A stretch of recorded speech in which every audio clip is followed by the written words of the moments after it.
talk to me a little bit about the journey to learn ASL to be able to talk to your co-star.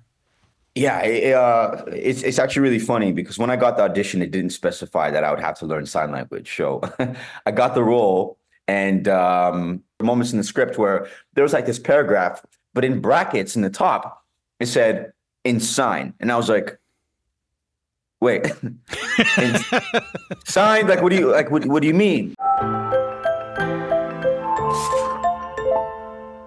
How are you? Hi, I'm doing very well. How are you? I'm good. Congratulations on the award. Thank you. Thank you. Yeah, it's quite exciting. I'm feeling very grateful. How do you find that thing out? Is that an email or a phone call or a text? Yeah, I mean it's an email from my team saying, hey, congratulations, the Canadian Screen Awards would like to present to you the Radius Award this year. And yeah, I mean it's just awesome to be recognized, especially from the Canadian Academy. I grew up in Canada, grew up in Scarborough, so I think for my work to be resonating in the country that I'm from and for people and my peers to be sort of recognizing my work is quite special. Like you mentioned, you grew up in Scarborough Yeah. in Malvern, right? Yeah, Malvern specifically. Yes. Yeah. And and on Tuesday nights, you would go. You had a bit of a ritual that on Tuesday nights you would go to the Cineplex in Scarborough. In Scarborough Town Center. Yeah. What do you remember about that? Like what movies were you watching back then?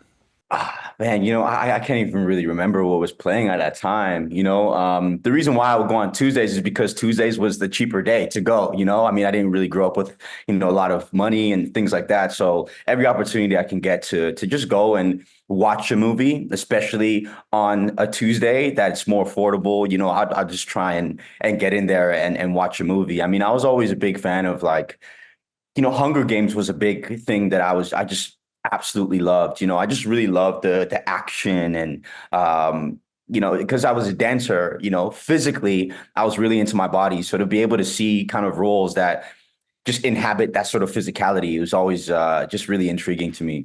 But hold on, were you watching like the Hunger Games and watching like the Marvel movies and all that stuff going like, okay, I want to do that. I want to be an actor?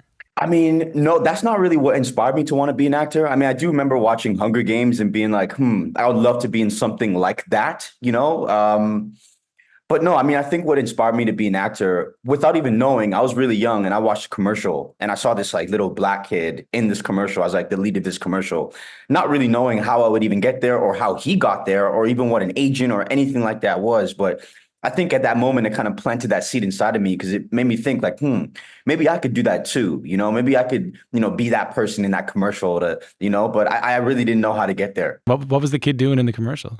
He was just doing like, one of those commercials, that, there's not really any dialogue or anything like that. It was more just action. Right. And it was kind of just like showing this little black kid, just being the center of this commercial, that as advertising some type of like product or something like that. Yeah. It was quite quick. It wasn't anything insanely crazy, but I think it was probably the first time my younger self saw that, just depicted on television, which is, I mean, representation is such an important thing. And I think for me seeing that, I was like, wow, like that's really cool. Maybe I could do something like that. I don't know the specifics. I can't remember. I was quite young, but I think the first moment for me where I knew that maybe being on set was what I wanted to do. I was 9 years old and I was on the set of Honey. How did you get that role on Honey with Jessica Alba? Well, so I went to a school in Scarborough and I was a part of a dance crew called Mad Skills, or Skills Are Us is what we were called, the younger version of the group. And our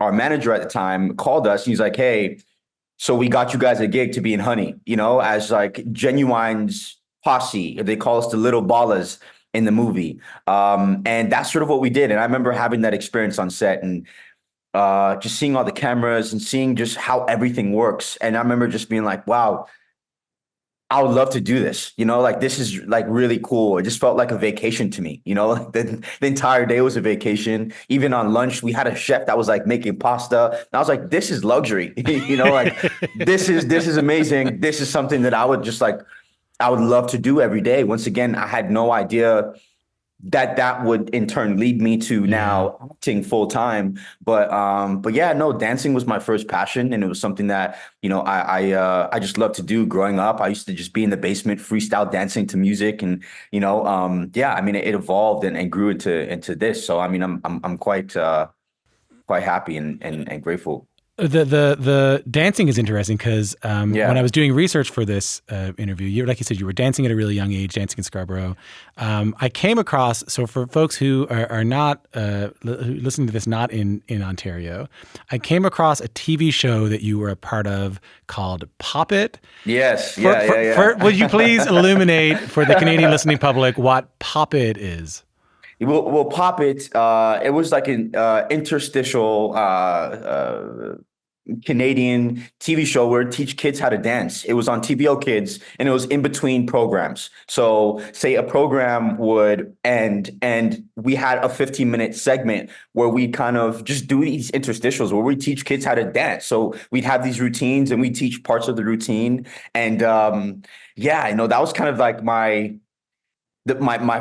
first sort of hybrid where dancing and sort of acting or television kind of married itself, and that was the first kind of real experience that I had of that. So that was yeah, that was really cool. I think I was maybe like, I think 13 or something like that. I mean, you were 13, on 14. tour. I saw videos of you guys doing like school shows, and Yeah, yeah. yeah, yeah, yeah, yeah. Yeah, I mean, yeah, Papa was really cool. Papa was just really, really cool.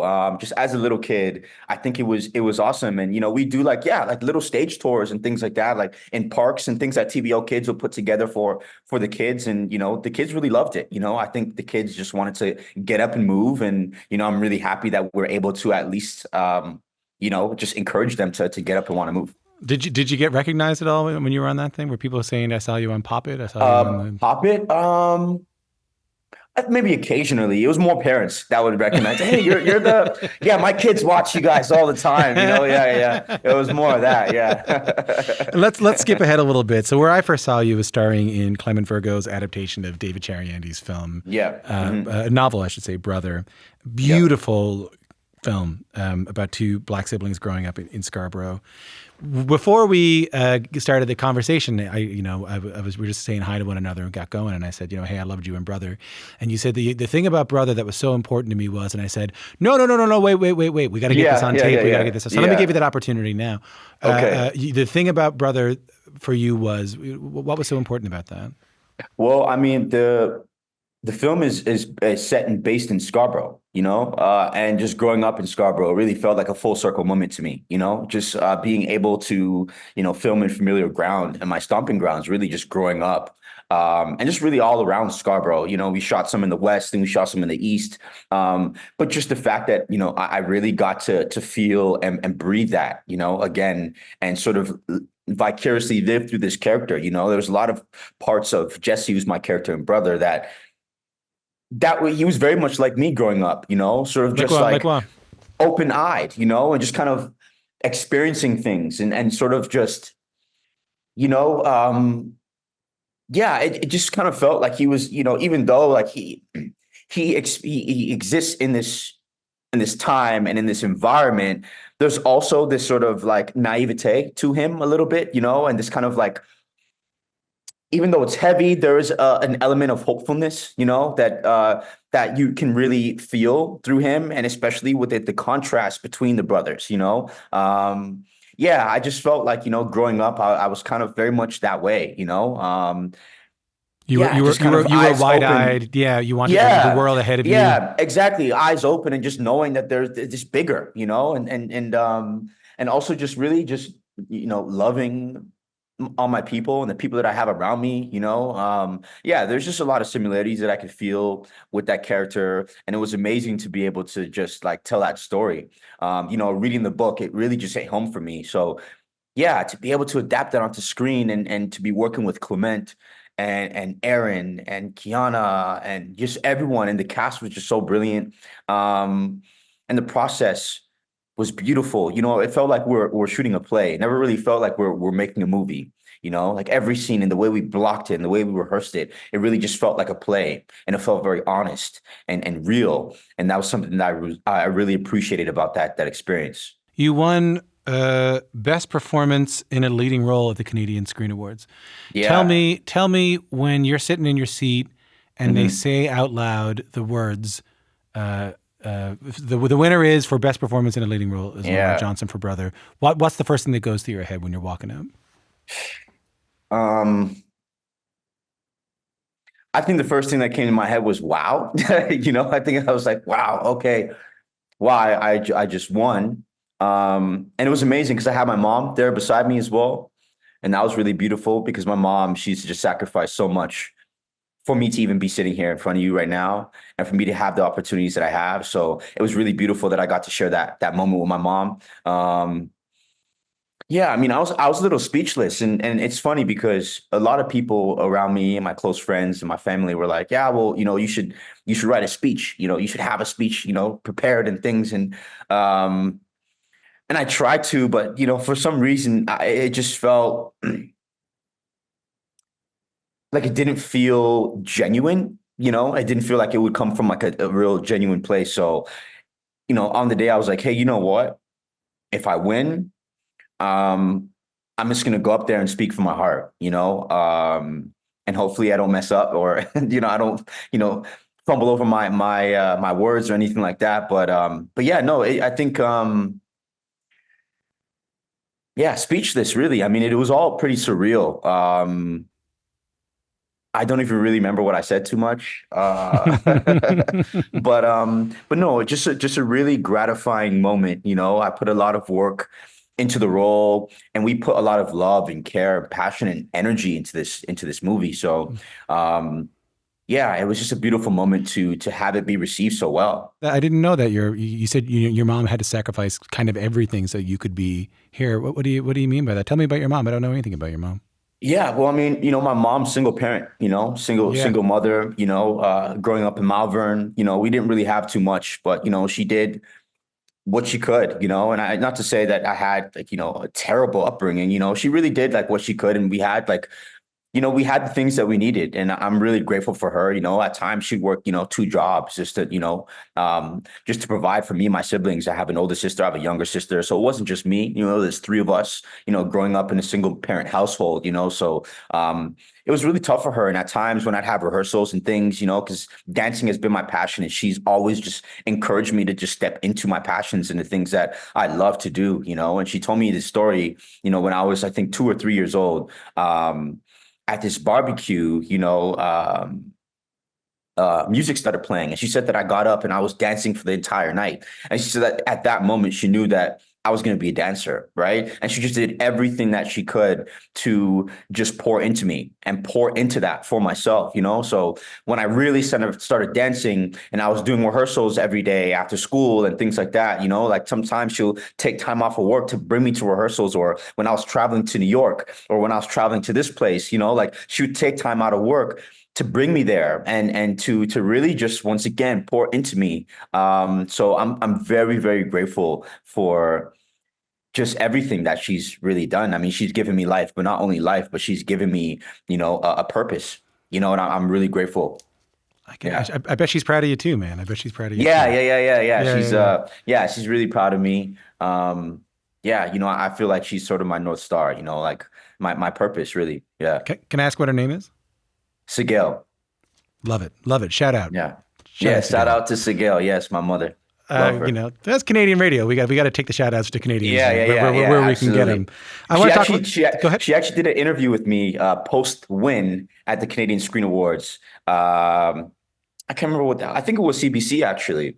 I did an interview, and she came into the interview, and she was there with me in the interview. So Oh, come on. yeah, yeah, yeah, yeah, yeah. That's a beautiful thing. All right, let me just before we go, let me just talk a little bit about The Last of Us. So Yes. Okay. this is a major role for you. I know you were a fan of the video game. Like Yeah. a lot of us were. You get cast in this episode, which becomes one of the big episodes of the series.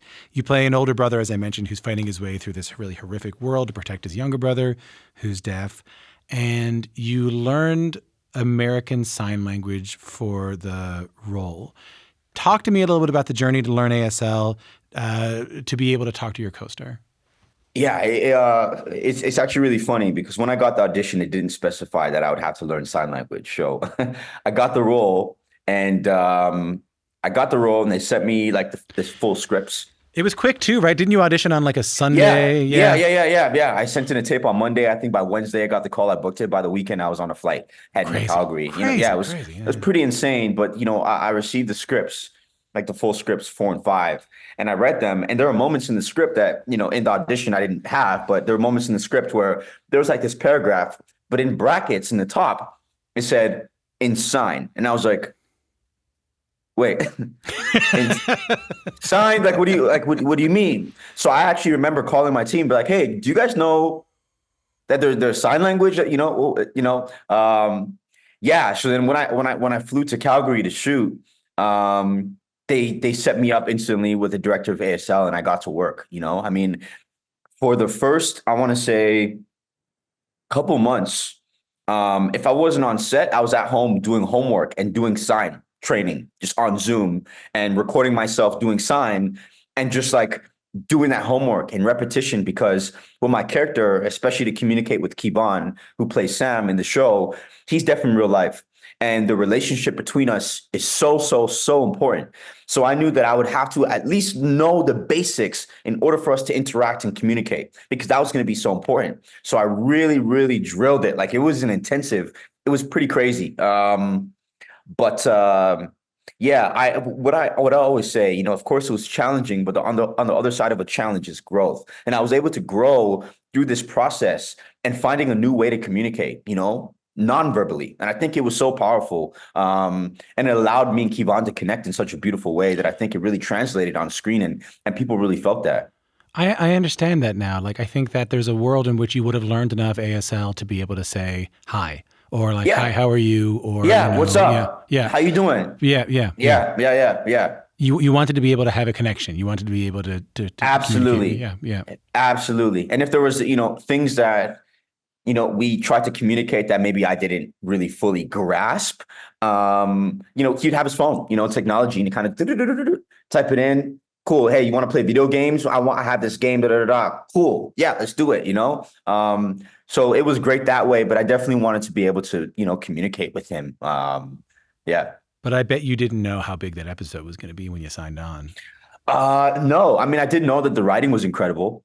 That's one thing I do know. I mean, I'm quite intentional about the roles that I take. So, I did read everything and I was like, wow, like this is amazing. I think the relationship between these two characters are incredible. And yeah, just auditioning, I was like, hey, this would be an amazing opportunity for me to get in front of and be able to tell this story, especially being a fan of the game, sort of knowing the impact of the show, the Last of Us had on people and how popular it was, especially knowing that HBO was doing and Craig Mazin was behind it and Neil Druckmann was behind it. And, just to know, certain things about the show, I just knew that it was going to be really special. I didn't know how big it was going to be or how people would receive it, but I did know that, the material was there and the integrity was there as well.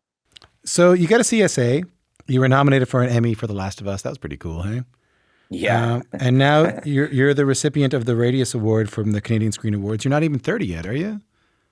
No, I'm 29. I'm almost there. I'm almost there. You're a little bit 29. Yeah.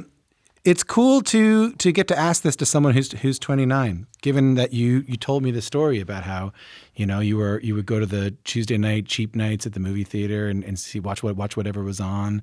And then you see this commercial with a black kid in it. And you're thinking to yourself like, oh, wow, okay, maybe there's room for me here. And you get to the set and you think to yourself like, oh, okay, well, I want to live in this world. It wasn't offered to you. Like the world wasn't rolled out on a red carpet for you. No. It was a lot of work. What's your advice to someone starting out? It's a good question. Yeah, some of advice that I would give to someone starting out is persistence. Stay persistent and believe in yourself and believe in your abilities. There were people along my journey that had told me that I wasn't ready or, that I didn't have it, but I believed I did, and I kept working.